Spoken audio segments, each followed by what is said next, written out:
Now at 6, calls for action against the controversial Venezuela election. This as the second day of protests have taken a violent turn, with reports of several deaths, injuries, and even the kidnapping of an opposition leader. Tonight, Venezuelans in South Florida and local leaders are joining forces to ask the Biden administration to step in. Good evening, I'm Elliot Rodriguez. And I'm Lauren Pastrana. Thank you for joining us. Let's get right over to CBS News Miami's Yvonne Taylor. Yvonne, Socialist President Nicolas Maduro warned he would respond with force if necessary, and it's looking like he's been doing just that.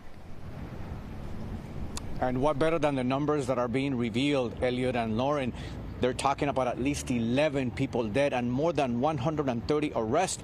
Amnesty International is asking the Venezuelan government not to repress the protests with excessive use of force, but Nicolas Maduro had already started acting.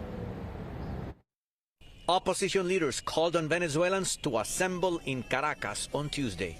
Monday's protests turned violent. A non-governmental organization has reported people killed and dozens arrested. Tuesday, Venezuelan Defense Minister pledged the armed forces' most absolute loyalty to Nicolas Maduro.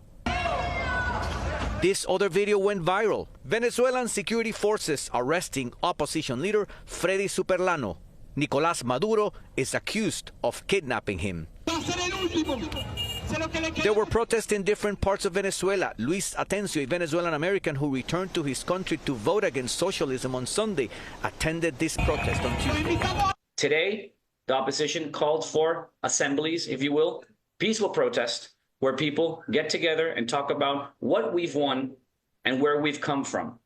The vote is not going to guarantee you freedom. What will guarantee you freedom is that the people of Venezuela will have to go to the streets in a peaceful way.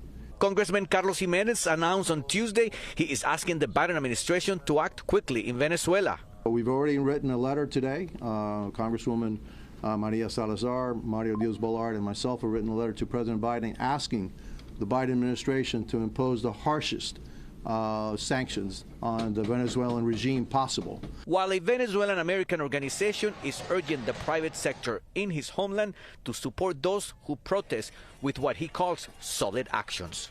It's the moment for the Venezuelans to do a national strike and stop everything in Venezuela. All the unions must get together.